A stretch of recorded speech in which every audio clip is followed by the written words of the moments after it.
gracias al Señor por una vez más poder hablar de su palabra. Realmente siempre es de mucha bendición poderlo hacer. Y obviamente vamos a seguir trabajando con el libro que veníamos trabajando. Entonces les pido a los hermanos que abran sus Biblias en el libro de Hechos. Por lo menos cogieron el libro, capítulo 2. Bueno, ya cogieron el capítulo. Capítulo 2, versículo 37, dicen los hermanos. Bueno, vamos a mirar si realmente es ahí. Hasta ahora lo que hemos hecho es estudiar este libro de forma sistemática, versículo por versículo. Hemos avanzado ya por esta cantidad de capítulos, pensando y creyendo pues que el Señor tiene un plan perfecto. Y por eso hoy vamos a continuar, hoy vamos a hacer la conclusión del discurso de Pedro, que está en Hechos 2, que comenzamos cuando Pedro se levantó dando explicaciones de que las personas en Pentecostés no estaban borrachas, sino que simplemente era el cumplimiento de una profecía del libro de Joel. Y a partir de ahí Pedro ha ido afirmando que Jesús es el Señor, que es el Rey, el Salvador, el Mesías, y que también que ellos mataron al Salvador. Y vamos a basarnos en ese texto para estar hoy, Hechos capítulo 2, versículos 37 en adelante. Vamos a orar para comenzar. Padre precioso, te damos gracias por todo lo que haces y sigues haciendo. Rogamos, Señor, que tú y nadie más que tú, Señor, seas quien haga y quien obre. Gracias porque solo tú tienes palabras de vida eterna, solo tú nos guías, nos acobijas, nos acompañas y solo tú nos das, Señor, todo lo que necesitamos. Por eso hoy ponemos delante tuyo esta tu palabra. Pedimos antes que cualquier cosa que limpies nuestra mente, nuestro corazón de todo aquello que nos distraiga. Perdona, Señor, todo pensamiento, palabra o acción que no te ha glorificado y que estorbe, Señor, lo que hoy queremos hablar, decir y proclamar. Ayúdanos, Señor, para ser fieles a lo que dice tu palabra y que haya corazones dispuestos para recibirla. Ten misericordia de todos los que están escuchando y de tu siervo quien habla en Cristo Jesús. Amén y amén. Y permítame comenzar haciendo una pregunta un poquito a veces incómoda. ¿Cuándo fue la última vez que usted salió de un servicio o de un culto quebrantado por la palabra de Dios? Solo piénsenlo por un momento. No digo emocionado superficialmente, sino quebrantado. Significa que la palabra de Dios llegó a su corazón, llegó hasta adentro. Y usted no pudo seguir siendo el mismo después de que la escuchó. Usted dijo, yo tengo que hacer algo, yo tengo que cambiar. Y ese quebranto no fue producido por la música, ni por la atmósfera, ni porque la lluvia terrible que está allá afuera, ni cosas de esas, sino únicamente porque el Espíritu Santo, cuando la palabra de Dios estaba hablando, wow, sobre cada una de nuestras conciencias, impactó, nos movió el piso. Y eso es algo increíble. Y el texto que vamos a ver hoy, vemos cómo la Biblia puede llegar y perforar a lo más profundo del corazón cuando usted se dispone. Dios va a hacer su parte y la hace a través del Espíritu. La iglesia tiene que hacer su parte, pero usted tiene que hacer la suya. Y la suya es tener un oído atento y pedirle al Señor que de verdad le permita ser receptivo ante esas cosas. Es lo que vamos a mirar, a lo que queremos mirar el día de hoy. Hoy en día muchas personas no se quebrantan con la palabra de Dios. Ven corazón valiente y se quebrantan. Se ponen a llorar. No, miren, pobrecito. O ponen a ver películas o cosas y los quebrantan. Pero la Biblia pareciera que hubiera perdido su poder, pero la verdad es que no la ha perdido. Hoy tenemos cantidad de personas que tienen mucho vocabulario cristiano, asisten los domingos, hasta cantan. Pero nunca la Biblia ha perforado hasta lo profundo de su ser, no han sido quebrantados. Y eso es grave. Porque la Biblia va a mostrar en este texto claramente qué es lo que tiene que pasar cuando usted escucha la palabra de Dios. Recuerden, estamos en Pentecostés y un pescador galileo, el mismo que 3 veces había jurado no conocer a Jesús, se puso en pie y de una manera increíble, guiado por el Espíritu Santo, pronunció algunas de las palabras más duras como lo vimos la vez pasada. Les dijo a todas esas miles de personas, que eran una multitud inmensa de personas, les dijo a este Jesús a quien vosotros crucificasteis, Dios le ha hecho Señor y Cristo. No los manipuló sin música de fondo, solo con el Espíritu Santo y la palabra de Dios logró hablarle a toda esa cantidad de personas y muchos, como lo vamos a ver en el texto, fueron convencidos de pecado, de justicia y de juicio y se entregaron ese día al Señor, así como lo vamos a ver en la historia. Ahora, el Espíritu Santo no ha cambiado, la palabra no ha cambiado. Queremos seguir predicando la palabra que llegue a los corazones. Entonces, ¿qué falta? Faltan corazones dispuestos que quieran tomarla con toda la seriedad, dispuestos a recibirla sin anestesia y a tomar medidas con base a lo que escuchan. Y eso es lo que vamos a ver hoy. Porque hoy vamos a ver el resultado del sermón, el primer sermón de la historia, el fruto del primer sermón dado a través del Espíritu Santo. Para eso voy a presentarles voy a hacer una presentación con ustedes. Aquí estamos.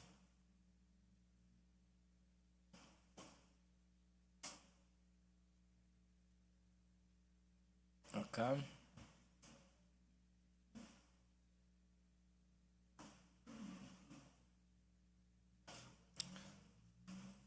El poder del Evangelio.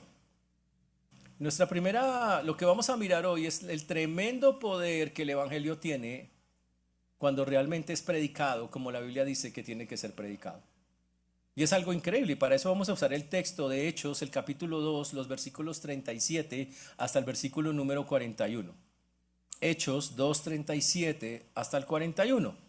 Pedro acaba de acusar a la multitud y les dice: ustedes mataron al Cristo. Ese Cristo era el Señor, era el Salvador. Ese Cristo era la persona que por siglos ustedes habían orado para que viniera. Era el que había sido profetizado. Recuerden, miles de judíos estaban en esa fiesta porque era la fiesta de Pentecostés. Muchos de ellos semanas atrás habían gritado: crucifícale. O se habían callado cuando estaban matando a Jesús y no hicieron nada. Y ahora de repente el Espíritu Santo los convence de pecado, de justicia, de juicio. Y tremendo cuando los convence de eso. Y cuando los convence de pecado, de justicia y de juicio, wow, ellos se sienten redargüidos y dicen: la embarramos. Matamos al Mesías, matamos nada menos y nada más que al Hijo de Dios, matamos al que la Biblia dice que es el Señor y Salvador del mundo, lo matamos. Ahora imagínese cómo se siente usted cuando usted se da cuenta de que mató nada menos y nada más que el que había sido profetizado a lo largo de la historia. Y el único que lo puede convencer de eso, obviamente, es el Señor. Y el resultado fue impresionante. Fue una palabra que quebrantó el corazón de esas personas. Por un evangelio que hasta el sol de hoy sigue siendo poderoso. Muy, pero muy poderoso. Y con una gracia que sigue transformando las vidas. Y entonces, claro, cuando ellos estaban allí, hicieron esa pregunta: varones hermanos, ¿qué haremos? La acabamos de embarrar, ¿ahora qué hacemos? Ahora, antes les decían diciendo: esos están borrachos, y no los trataban ni de hermanos ni de varones. Ya esa mano de borrachos, ahora les dicen dizque varones hermanos. Significa que ya les hablan con un respeto, ya reconocen que lo que está pasando allí no es cualquier cosa, que es algo totalmente increíble. Y saben que ahora todas las cosas tienen que ser distintas, que tienen que ser. ¿Y por qué pasó eso? Porque como dice la palabra en Hechos 2:37, en la primera parte, al oír esto, se compungieron de corazón. Que esa es la palabra increíble, esa palabra compungirse. ¿Ustedes se han compungido de corazón? Ahora, para entender qué es compungirse, hay que entender realmente qué significa la palabra. La palabra significa ser traspasado, ser herido. Significa que cuando Pedro empezó a dar el discurso y habló de la palabra inspirado por el Espíritu Santo, la palabra de Dios cumplió lo que dice el libro de Hebreos capítulo 4 versículo 12, que se convirtió como en una espada de dos filos. La palabra proclamada llegó y cortó a las personas, se metió en las personas y las traspasó, las hirió, les hizo sentir que estaban mal. Ellos pensaban que estaban bien, pero ahora se dan cuenta que, wow, es una lanza que atraviesa con violencia. Ahora tienen un sentimiento de incomodidad espiritual. Ahora tienen una herida de conciencia. Ahora se sienten culpables porque ahora el Espíritu Santo les está diciendo: mataste al Salvador. Uy, wow. Y tiene que ser así, porque las palabras de Pedro decían, a este Jesús a quien vosotros crucificasteis. Ush. Y les dice, ustedes lo mataron. Ustedes participaron en la ejecución del Señor. Uy, eso fue fuertísimo para ellos. Ahora, ¿quién hace esto? ¿Qué hizo esto? La música en ese tiempo tenía una super orquesta y el ambiente era todo eléctrico. No había nada de esas vainas. Solo era la palabra de Dios, el Espíritu Santo convenciendo los corazones y la gente atenta escuchando y diciendo, esa es la palabra de Dios, tiene que llevarse a cabo. Y entonces pasó algo que la Biblia señala, lo que se llama la operación del Espíritu en los corazones. La Biblia dice que cuando Él venga convencerá al mundo de pecado, de justicia y de juicio. Eso es Juan 16:8. ¿Y qué pasó? Pues los convenció. No fue una emocionada como algunos pueden pensar, no fue una emocionada, fue directamente la obra del Espíritu Santo. Y los cortó, los traspasó. Les hizo sentir incomodidad espiritual, una cosa que solo se siente cuando tú caes en cuenta que le has fallado a Dios. Culpa, pero culpa de la bíblica. Ojo, y no hay que confundirla con la tristeza, ya vamos a mirar eso. Tuvieron, como dice acá, sin convicción genuina, no hay conversión genuina. El dolor espiritual, sintieron dolor, porque muchas veces antes de poder hacer un cambio hay que sentir el dolor de la falla que estamos haciendo. Y eso es lo que pasó. Y el dolor espiritual viene antes de la cura. Y estas personas se compungieron. La pregunta es, ¿hace cuánto no te compunges con la palabra de Dios? Wow. Ellos entendieron algo. Pedro habló y ahora con la revelación que Pedro hacía, al escucharla se hallaron sin ninguna defensa. Los judíos que estaban ahí conocían las escrituras y Pedro les hizo ver, wow, la embarramos, pecamos. Y entonces sus corazones se dolieron. Pero increíble, ese es el cumplimiento de una profecía que está en el libro de Zacarías, capítulo 12, versículo 10. Me imagino que ustedes han leído Zacarías, ¿no? Me imagino, pero les recuerdo lo que dice Zacarías 12:10. Y derramaré sobre la casa de David y sobre los moradores de Jerusalén espíritu de gracia y de oración. Oiga lo que dice, y mirarán a mí, a quien traspasaron, y llorarán como se llora por hijo unigénito. Ush. Hicieron lo que la Biblia dice, se pusieron a llorar, se compungieron, se dolieron porque entendieron que habían fallado a Dios. Uy. Señores, la palabra de Dios es el bisturí de Dios. Penetra hasta partir el alma, el espíritu, las coyunturas y los tuétanos, como dice Hebreos capítulo 4, versículo 12. Hebreos 4:12. Y entonces ellos contestan, varones hermanos, al oír esto, todos compungidos, sus conciencias cargadas, les dicen, varones hermanos, los saludan fraternalmente y les hacen la pregunta más increíble. ¿Qué haremos? ¿Ahora para dónde cogemos? Nomás piensen, usted es un judío de la época, conoce las escrituras y se acaba de dar cuenta que usted mató al que a los que muchos profetas del Antiguo Testamento habían profetizado. Al que Juan Bautista había profetizado, los que del Nuevo Testamento que están nombrados habían profetizado. Mataste al que es el Hijo de Dios. Y tú sabes que el pecado tiene una paga, la ira de Dios. Y entonces entra esa angustia. ¿Para dónde cogemos? ¿Qué haremos? Y preguntan a Pedro, ¿qué haremos? No es la primera vez en la Biblia que pasa. Juan el Bautista, cuando predicaba, la gente se quedaba. Ahora, Juan era un poquito más fuerte. Juan decía, arrepentidos o pereceréis, generación de víboras. Era un poquito más, sí, él era más fuerte en su mensaje.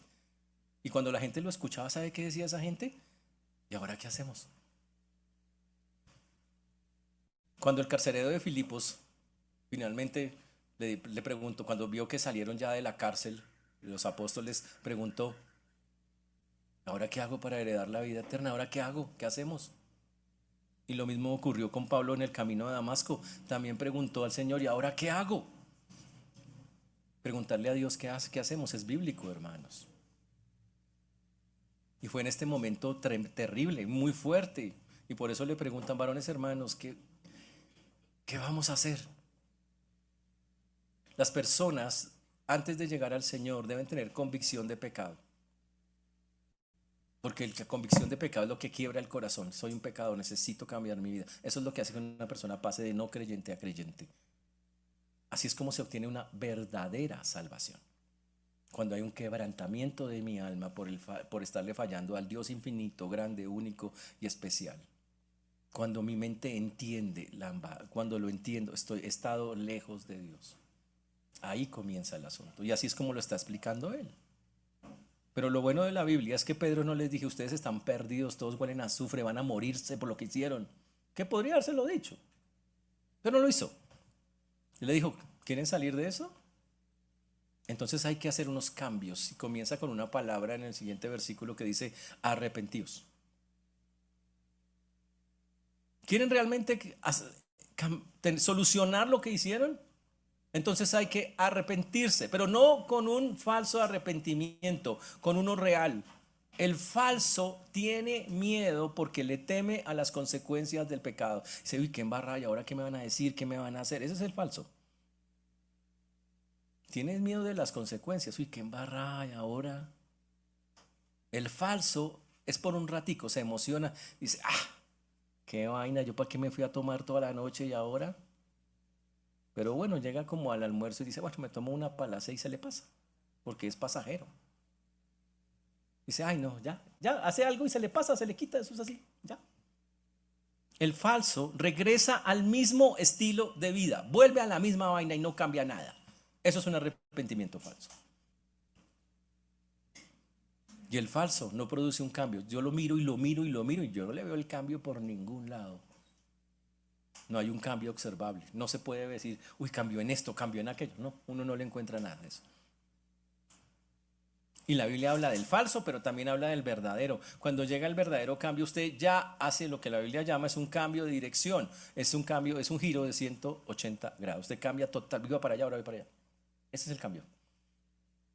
Y ojo, y usted no quiere volver allá, usted aborrece esos caminos, usted dice, ya no quiero caminar otra vez por donde caminé antes, yo ya no quiero estar allá donde caminé antes, yo ya no quiero estar en eso, yo ya no soy eso, y no quiere vivir en eso, y lo aborrece.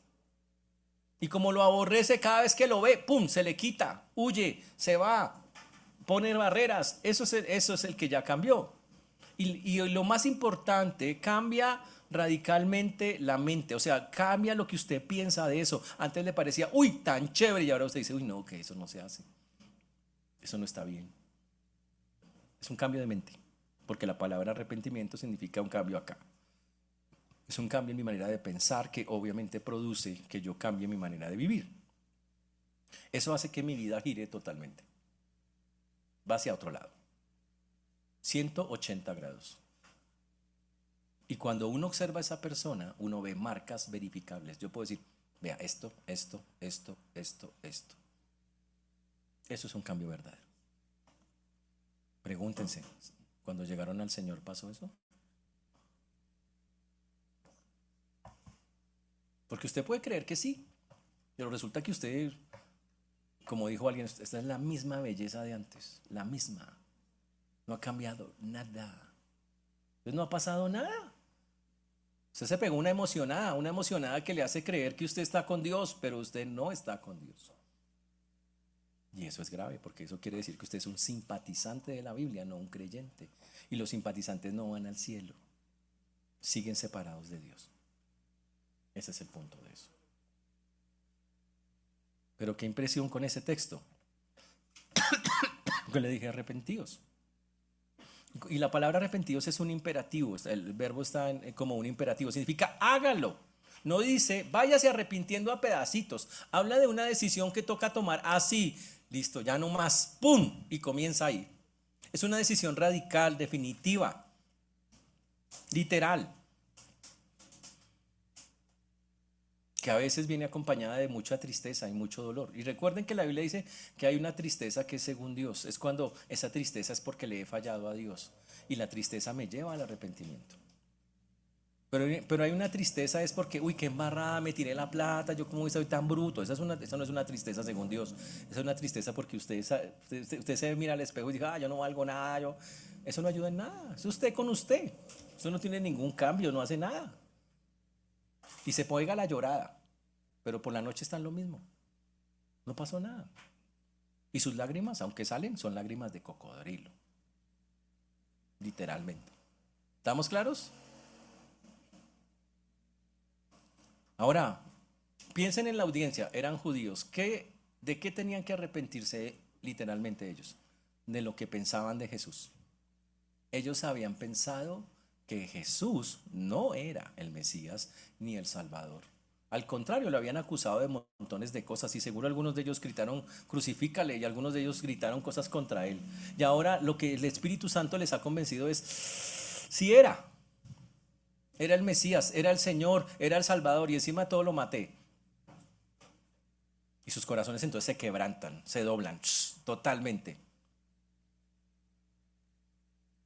Y entonces entienden que su vida de ahí en adelante es pensar totalmente diferente de Cristo. Es decir, ahora entendemos, Cristo es Señor, Cristo es Dios. Ush, tremendo. Y cuando una persona se arrepiente, empieza a actuar, a pensar y a actuar en armonía con las enseñanzas de Jesús. Deja la incredulidad y empieza a hacer lo que la palabra de Dios dice.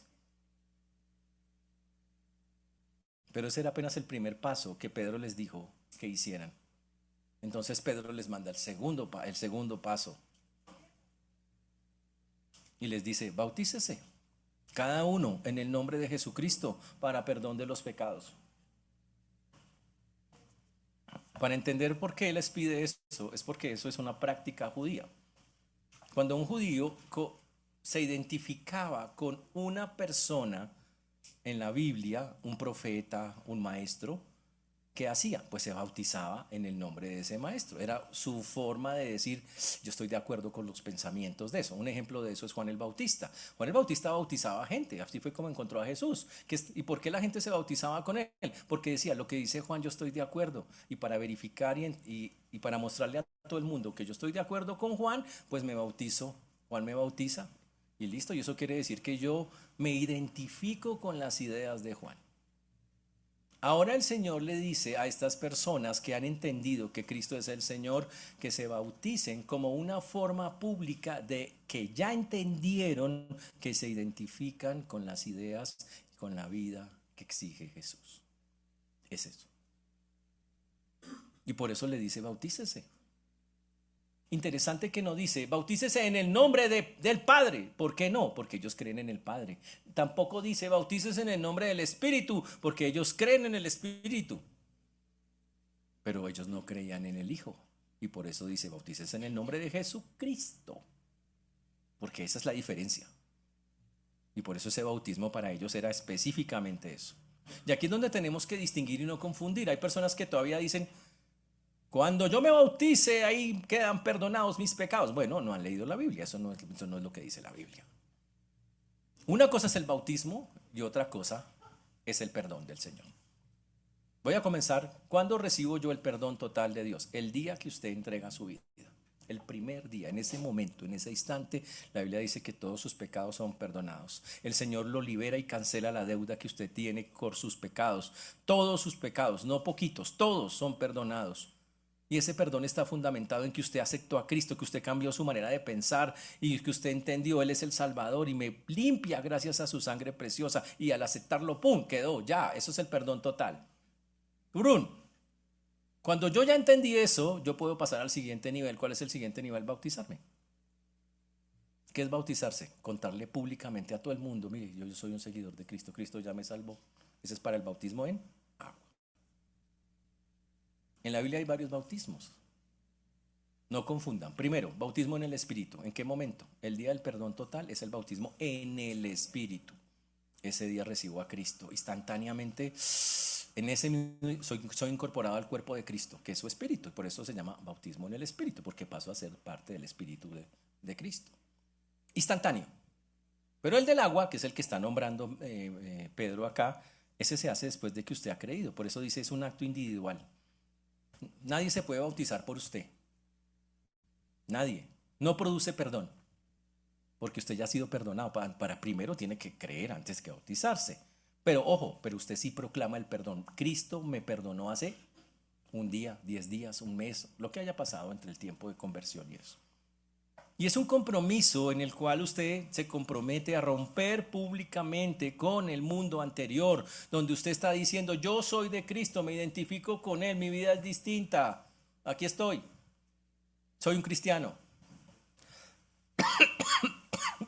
Perdón. Y lo más importante, la fe siempre precede al bautismo. Siempre primero hay que creer en Él, antes de bautizarse en agua. Así es como funciona el asunto. Hay personas que tienen en su mente, alguien, no sé de dónde sacaron eso, pero dicen, el día que me bautice de ahí en adelante sí me toca andar súper derecho. Uy, ahí sí me toca. ¿Dónde sacan eso ustedes? Si usted le toca andar derecho desde el día que conoció al Señor, de ahí para adelante, no hay más días, es el más importante de todos. Pero hay personas que no han entendido que su compromiso es a partir del momento de la salvación. El bautismo es un paso, uno después de la salvación, uno. Y entonces él le dice, el objetivo de que usted se bautice es reconocer que Cristo ya lo perdonó. Wow. Porque es algo que pasa y está en la Biblia, así. Y encima de todo les dice, y aparte de eso, el Señor les pide, arrepiéntanse, bautícese, y va a recibir el don del Espíritu Santo, el regalo perdón, del Espíritu Santo. ¿Qué es el regalo o el don del Espíritu Santo? No son los dones espirituales, no dice, uy, me dio el don de servicio o el don, no es eso. Estamos hablando, el don es el Espíritu mismo. Significa, les regaló la presencia de Dios misma en la vida de cada uno de nosotros, en la vida de cada persona. Es el Espíritu Santo morando en nosotros, en el creyente. Es eso. Y eso es espectacular. Y ojo, algunos dicen, pero es que ahí dice que se arrepienta y bautícese y viene el don. Ojo. Pero resulta que en Hechos 10:44, Cornelio recibió el Espíritu antes de ser bautizado, para demostrar que ese no es el asunto. Pedro lo colocó así porque les estaba hablando a la multitud y diciéndole los pasos que tenía que hacer. Pero la práctica bíblica demuestra primero la fe en Cristo, la convicción de que soy un pecador y necesito la salvación, y después el bautismo. Y ahí está el ejemplo de Cornelio, recibió el Espíritu antes de ser bautizado. La fe produce salvación, el bautismo viene después. El bautismo en agua. Chévere.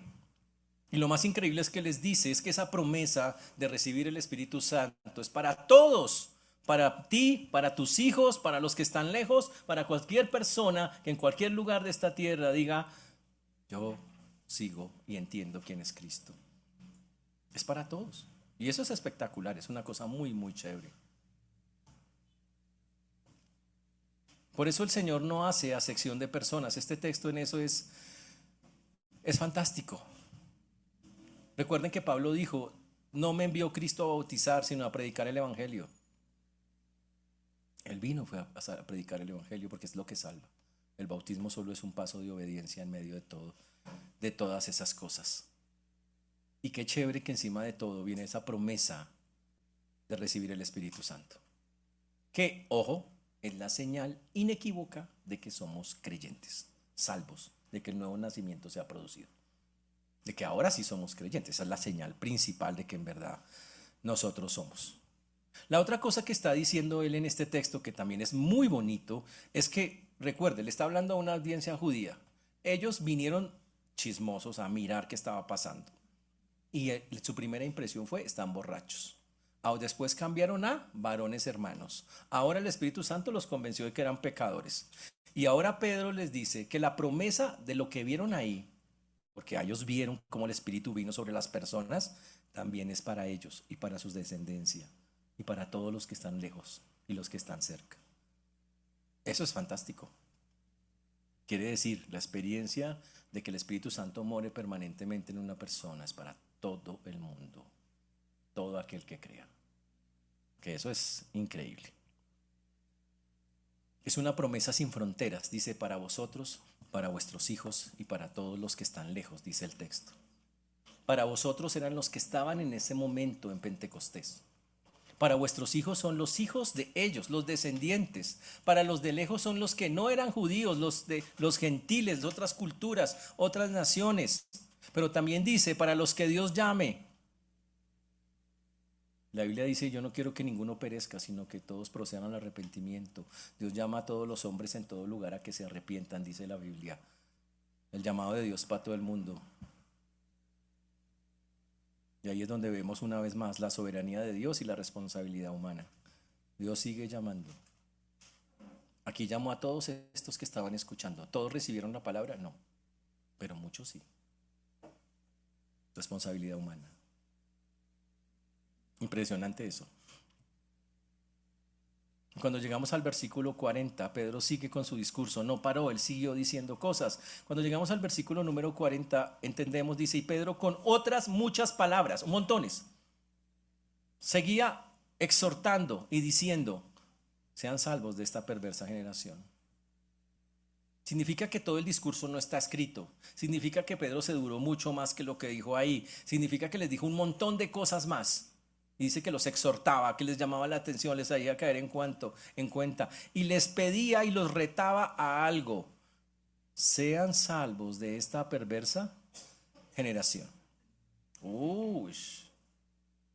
¿Qué significa ser salvos de esta perversa generación? Habla de que para Pedro era urgente que ellos se salieran del sistema perverso en el que vivían. Y recuerde, estas personas eran las más religiosas de la época. Gente que iba al templo todos, casi todo el tiempo, se la pasaba ya días, oraban, hacían. Y él dice, ustedes están perdidos. Son una generación perversa. La demostración de eso es que ustedes mataron al Mesías. Eso es bien perverso. Así de perversos son. Religiosidad pura, pero sin convicción, sin fe genuina en Cristo.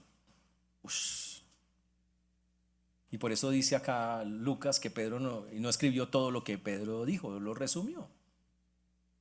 Y dice que les exhortaba y les decían sean salvos. De esta torcida se traduce torcida generación. Esa generación iba a morir, mucha de esa generación iba a morir en el año 70 después de Cristo. En pocas palabras, él les decía, el tiempo se acaba. Salgan de ese sistema. Salgan de ese sistema. Ese sistema de guerra, de no seguir a Dios, sino simplemente lo que iban sintiendo.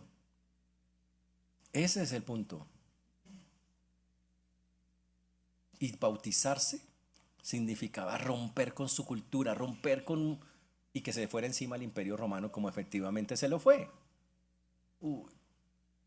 Por eso les dice, salgan de esa perversa generación.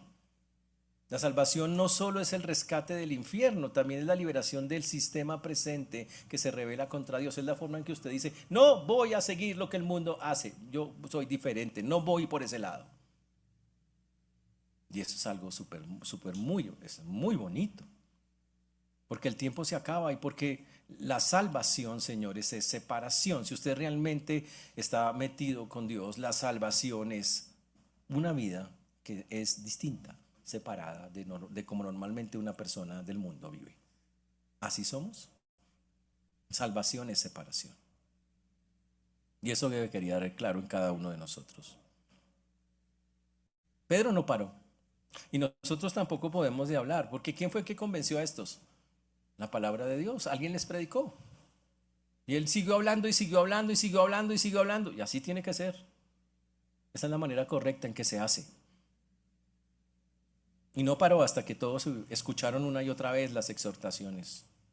Y entonces ocurrió lo increíble, el versículo número 41, que es un versículo fantástico. Entonces los que habían recibido la palabra, el texto dice, los que habían recibido la palabra fueron bautizados y se añadieron aquel día 3,000 personas, 3,000 almas. Eso es increíble. 3,000 en un solo día. Wow. Cuando Dios actúa, los números superan toda planificación humana. Cuando Dios actúa, Él hace lo que quiere con quien quiere. Eso se llama, en términos de teología, avivamiento. Un avivamiento. Este es el primer avivamiento. 3.000 en un discurso. Eso es increíble. Pero ¿cuáles fueron los pasos que ellos dieron? Primero, recibieron la palabra. No todos creyeron. Ese es el punto. Lo escucharon miles más. Pero 3.000 dijeron, tengo fe. Y ojo, la respuesta es personal. La salvación sigue siendo hasta el sol de hoy, señores, personal. Nadie va a salvar por usted. Ningún ser humano puede salvar a otro. Es personal. Y es a través de Cristo. Y estos escucharon, entendieron, cambiaron su forma de pensar sobre Cristo y reconocieron: Cristo no es un maestro que vino, no es un señor de las películas. Si fuera hoy en día sería: no es el señor ese de las películas, no es un hombre de la historia, no, es el Salvador del mundo. Es Dios hecho hombre, es el único que puede salvar mi vida. Es al que yo le he fallado muchas veces, únicamente.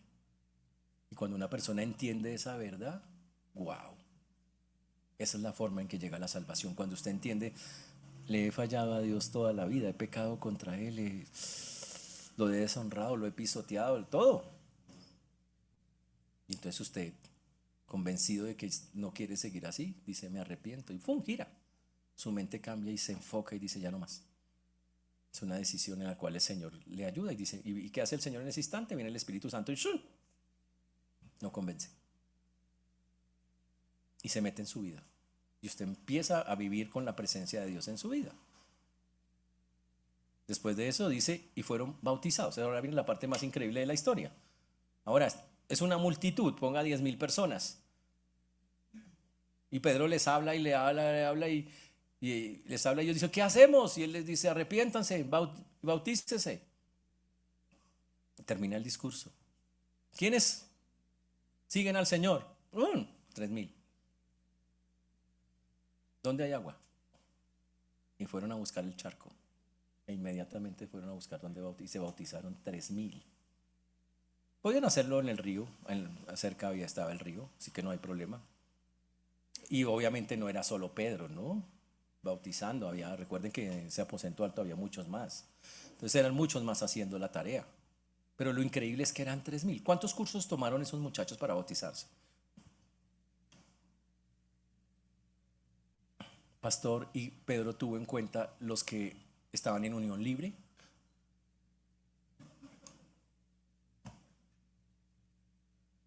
Y tuvo en cuenta al que estaba viviendo lejos de su esposa y de su esposo.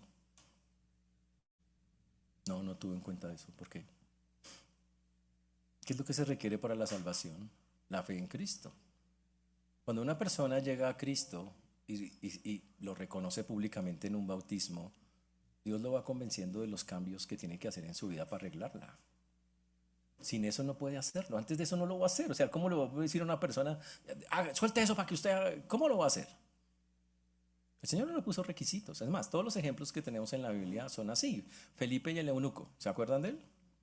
Felipe va acá, el eunuco va camino saliendo de Jerusalén de adorar a Dios, y entonces Felipe, el Señor dice que vaya, se le pega al carro, él está leyendo las escrituras y Felipe se sube al carro con el permiso del personaje, le predica el evangelio, él cree en Cristo y le pregunta: aquí hay agua, ¿qué impide que yo sea bautizado? ¿Y qué contestó?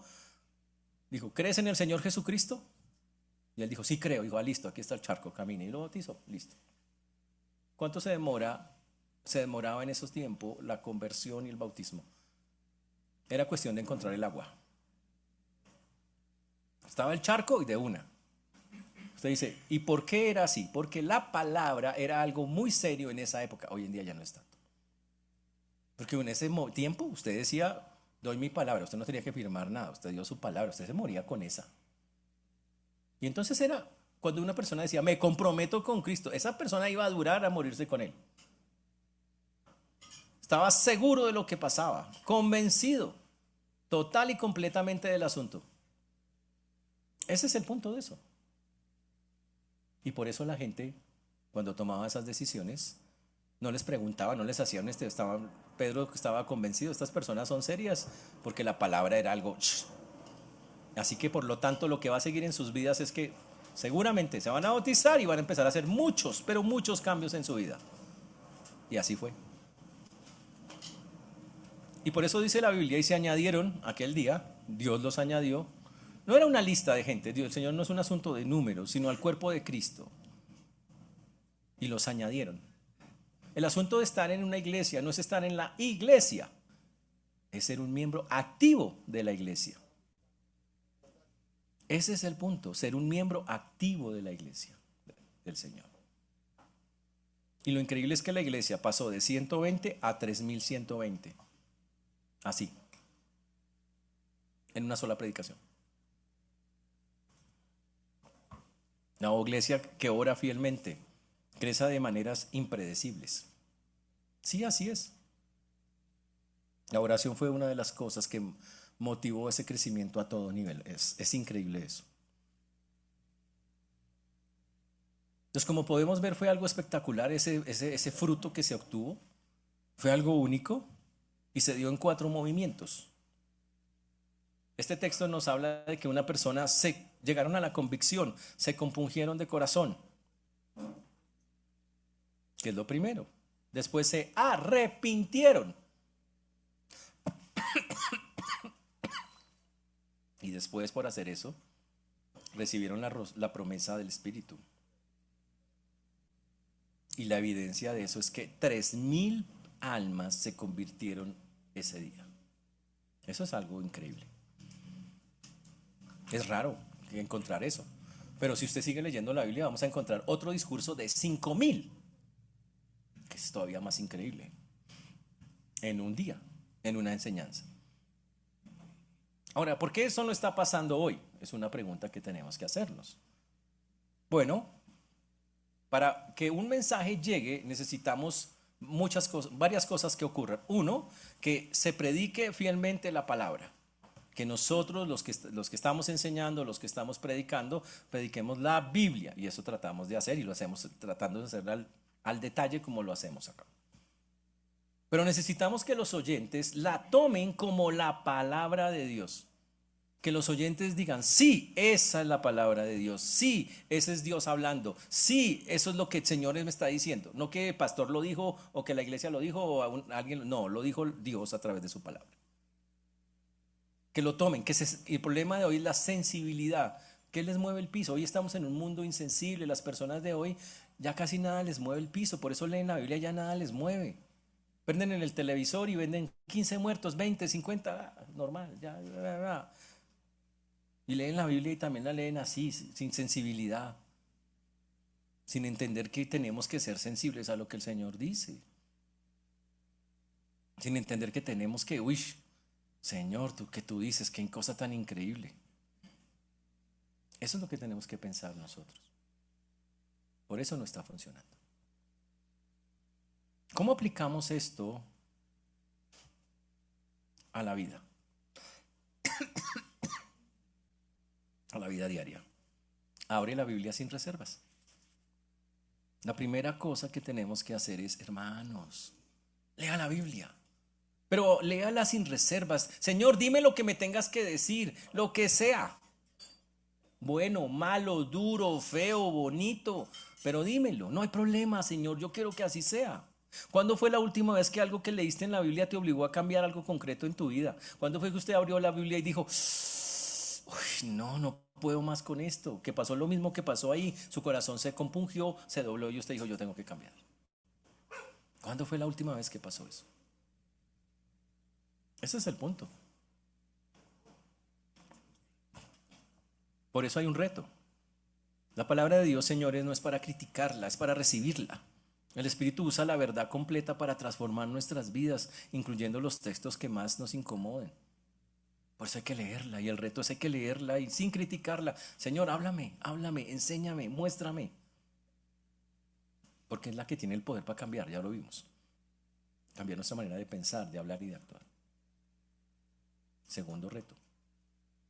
Arrepiéntete, pero de verdad. El cambio que se vea.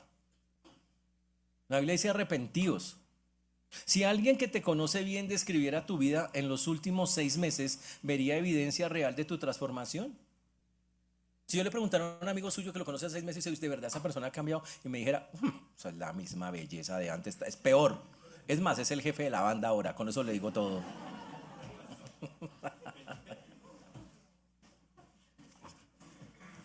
Pues no pasó nada, se pegó una emocionada. Pero ¿sabe qué? Cuidado con esas emocionadas, porque esa emocionada le puede hacer creer que usted es un creyente cuando no lo es. Y los simpatizantes no van al cielo, señores. Ese es el problema de eso. Y entonces ahí viene el punto. Si alguien viera eso, por eso el arrepentimiento genuino no es un momento emocional, es un giro real y verificable en la mente y en la vida de una persona y deja marcas en relaciones, en hábitos, en decisiones. Su vida se trastoca, es otra. Usted cambia. Entonces, cambia o cambia, no hay nada que hacerle.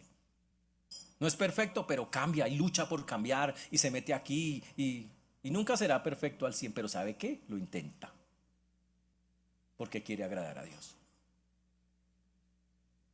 ¿Estamos claros? Tercero, el bautismo. Declárelo en público, hermanos. Todavía hay creyentes que llevan años en la iglesia y dicen, uy, no, qué miedo bautizarse, qué tal. Ya madure. El bautismo ocurría inmediatamente después de la salvación, instantáneamente casi. Se bautizaba y era encontrar el charco. Así de sencillo, no era más. Y hay algunos que dicen, no sé, es que es un paso tan difícil. Ay, ya. La pregunta es, ¿se identifica usted con Cristo? ¿Sí o no? ¿Se identifica con lo que piensa? ¿Sí o no? ¿Entiende que Él es su Señor y Salvador? ¿Sí o no? Si dice que sí, hágame el favor y no posponga lo que no se debe posponer. ¿Qué te está deteniendo? ¿Y qué va a hacer esta semana? ¿Va a dejar pasar más tiempo? El bautismo no nos salva. Recuerda, el bautismo no nos salva. Nosotros declaramos en el bautismo, ya me salvé. Dios me salvó. Jesús me salvó. Es una proclamación pública de la salvación que ya ocurrió. Para los 3000 costó algo real. Fue la obediencia inmediata. La obediencia no se puede postergar indefinidamente, señores. ¿Qué está esperando usted para que eso hacerlo? 4. Hermano, ¿usted tiene el gozo del Señor? No, pastor, es que la vida es dura y no sé, yo sé que Dios ya me perdonó, pero yo no me siento perdonado, pastor. Yo me miro en un espejo y digo, no, tú eres un vil pecador, aunque Dios ya te perdonó, ya maduré. A ver, señores, vive en el gozo del perdón completo. El Señor dijo que era para el perdón de nuestros pecados, que lo que Cristo hizo, el arrepentimiento, nos lleva al perdón de los pecados. Hay algo que Dios ya perdonó, pero de la cual tú todavía no te has perdonado a ti mismo, porque tú crees que tú te puedes perdonar a ti mismo. Le voy a decir para qué sirve tu perdón. Sirve que lo mismo que las bolitas del árbol de Navidad, de adorno, porque no hace nada en la vida tuya. Si el perdón de Cristo no es suficiente, nada es suficiente. Y decir que usted se tiene que perdonar a sí mismo es decir que usted necesita un perdón más grande que el de Dios. O sea que usted es Dios por encima de Dios. Así de sencillo. Es una cosa loca pensar eso. Pero algunos lo piensan. Porque todavía no han entendido cómo funciona. El perdón de Dios, señores, es suficiente. Dios no da perdones a plazos. En Cristo todos los pecados son cancelados de una vez y para siempre. Cargar lo que Cristo ya pagó no es humildad, se llama incredulidad. Es no creerle a lo que Dios ya hizo. ¿Qué más va a hacer aparte del perdón? Ya el Señor subió a una cruz, derramó su sangre, pagó por sus pecados. ¿Qué más quiere? A ver, dígame, ¿usted puede mejorar eso? Entonces, ¿cómo por qué buscar un perdón suyo? Si el suyo, aire. Más bien gócese de que ya Dios lo perdonó. Sí, pastor, pero es que lo que hice fue muy feo antes. Sí, obvio, como todo lo que hacemos mal. Pero gócese que a pesar de eso, Dios ya, por su infinita misericordia, ya le limpió y le perdonó. ¿No dice la Biblia, si confesamos nuestros pecados, Él es fiel y justo para perdonarnos y limpiarnos de toda maldad? Entonces, ¿cuál es el asunto? ¿Quieres vivirse amargado con eso? Quinta, hay que ver a los que están lejos. Empiece hoy.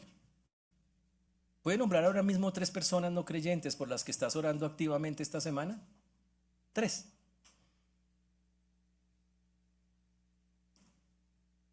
La promesa universal exige una respuesta concreta. Señores, tenemos que identificar personas en tu mundo que no conocen a Cristo, orar por ellas con nombre y apellido y estar listos para hablarles de la salvación a ellos. Eso es algo que tenemos que hacer. La Biblia nos llama a eso.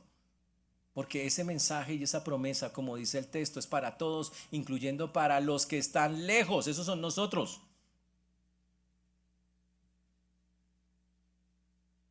Por eso yo te digo, ¿tienes listas de oración por personas no creyentes? ¿Por qué no oras por los no creyentes? ¿Por qué no vas y les hablas? Pedro era un simple pescador y fue y habló a través del Espíritu Santo por ser creyente. El Señor lo usó grandemente. Mire a cuántas personas llegó. Dejó de hablar Pedro, toda su vida empezó a hablar hasta que se murió. Y esa es la labor de cada persona que dice que supuestamente cree en Cristo. Pero hay que empezar hoy. La sexta, sea un miembro de la iglesia. La Biblia dice que se añadieron aquel día como 3,000 personas. ¿Estás genuinamente integrado en tu iglesia o solo estás asistiendo? Llegar a una iglesia, señores, no es hacer parte de una lista.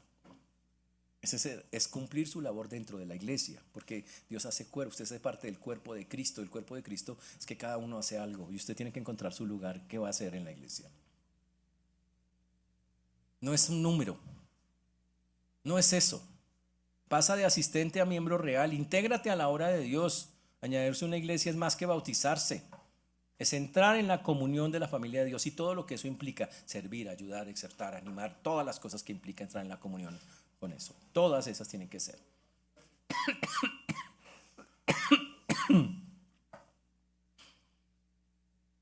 Por eso sea un miembro.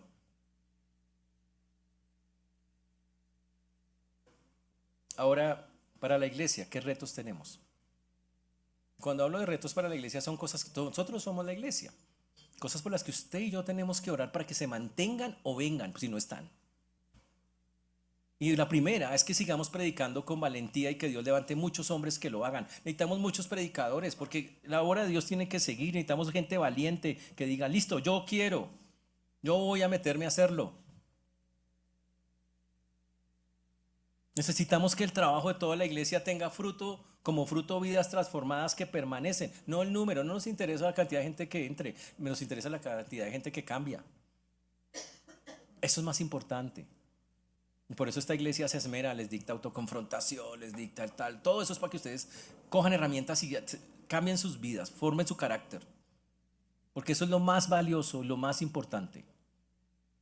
No que usted sea un número, ay, sí está viniendo, ya tenemos 400, 500, eso no tiene sentido. No es el número. Y tenemos que orar para que la iglesia mantenga y siga manteniendo eso, su preocupación por crecimiento. La otra es que el Señor nos siga proveyendo todo lo necesario para seguir una estrategia misionera real, local, regional y global. Ya tenemos misioneros en lugares lejos, pero no hay que detenerse ni conformarse. Ahora tenemos que seguir abriendo horas, tenemos que mandar gente a esos lugares y seguimos que seguir orando. Señor, síguenos proveyendo. Hasta ahora lo ha hecho. Señor, danos para todos los otros sitios que necesitamos. Es algo que necesitamos hacer como iglesia. Y por último, que comprendamos que como iglesia comprendamos que multiplicar es el mandato, es plantar donde Cristo no ha conocido. Tenemos que mandar gente a muchas partes donde no conocen el Evangelio. Desde los barrios por acá en Bogotá, gente que ignora totalmente quién es Cristo. Gente fuera de Bogotá, municipios, departamentos, veredas, hasta rincones del mundo, tribus, etnias, lugares donde nadie ha hablado de Cristo. Y quien está llamado a hacer eso es la iglesia y tenemos que orar para que eso pase. Y este texto que estamos viendo de Hechos muestra que el plan de Dios siempre fue llegar a todos esos lugares a través de su iglesia. Y tenemos que trabajar para que eso sea así. Eso no llega porque nosotros tenemos buenos deseos. Eso llega porque trabajamos, porque oramos por estas cosas, porque empezamos a hacer cosas, nos metemos de cabeza. Todos, ¿quiénes? La iglesia, todos ustedes y yo. ¿Estamos claros hasta ahí? Ahora piensen lo siguiente. Estamos hablando, el Dios de Pentecostés es el mismo Dios. El Espíritu de Pentecostés es el mismo Espíritu. La promesa de Pentecostés es la misma promesa hoy, es la misma. No ha cambiado nada de eso. Él sigue añadiendo, Él sigue llamando y Él sigue enviando. La única pregunta es, ¿qué va a hacer usted al respecto sabiendo que Él sigue haciendo las mismas cosas con esa misma palabra? ¿Usted qué va a hacer? Si no ha hecho nada, espero que esté compungido. Ese es el punto. Que usted diga, uy, grave, no he hecho nada. 10 años ahí sentado y no he movido un dedo. Eso no es lo que quiere Dios.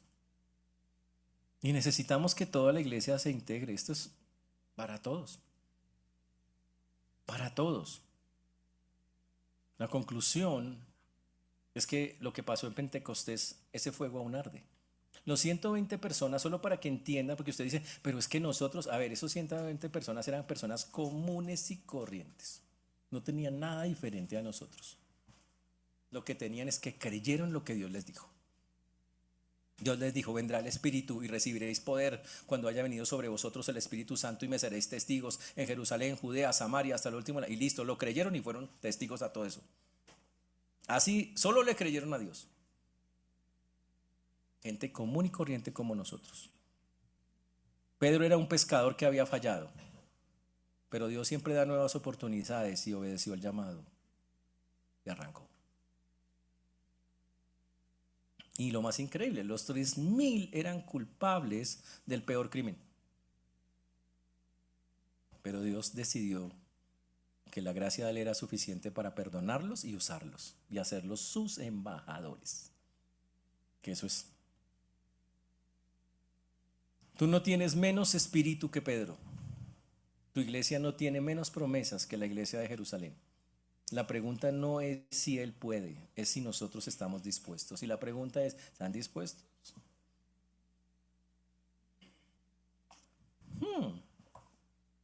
Porque Jesucristo, señores, es el mismo ayer y hoy, por los siglos de los siglos. Por eso al salir de acá, hermanos, nosotros tenemos que tener una decisión. ¿Qué vamos a hacer con la palabra que has escuchado?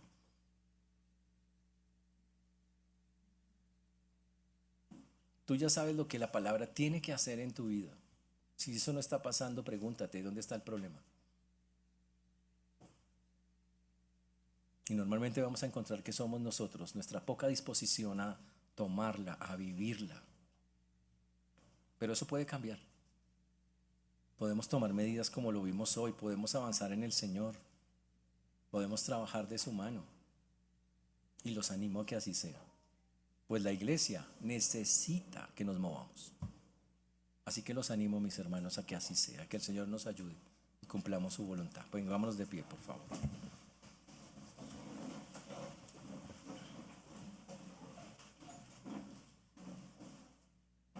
Señor Dios, te damos gracias porque tú eres bueno, Señor, porque para siempre es tu misericordia. Te agradecemos porque hasta aquí nos has traído y tú has sido bueno con nosotros, Señor. Gracias porque solo tú tienes palabras de vida eterna, Señor, y solo tú nos guías y nos acobijas y nos acompañas.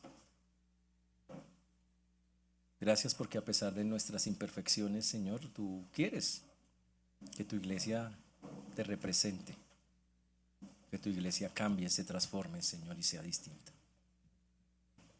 Por eso hoy ponemos delante tuyo esta tu palabra, ayúdanos a tomarla como lo vimos hoy, como debe ser, como la palabra de Dios. Ayúdanos a vivirla como debería ser, Señor. Perdónanos porque seguro nuestra vida todavía le falta, Señor, hacer cambios como los que vimos hoy. Ayúdanos, Padre. Redarguye nuestros corazones, nuestras vidas, para que así sea. Señor, conocemos tanta gente afuera que está sin ti. Ayúdanos a tener ese mismo corazón de no callar, de no temer hablar. Pues tenemos el mismo espíritu, Señor, que diste en esa época, lo tenemos hoy en nuestros corazones. Quita todo temor, todo miedo, Señor, y ayúdanos a ser valientes y esforzados. ya que como iglesia cumplamos el plan y el propósito que tú tienes con cada uno de nosotros. Hoy ponemos delante tuyo esta palabra, especialmente esta, Señor, que nos muestra claramente cómo es un proceso de convertirnos a ti.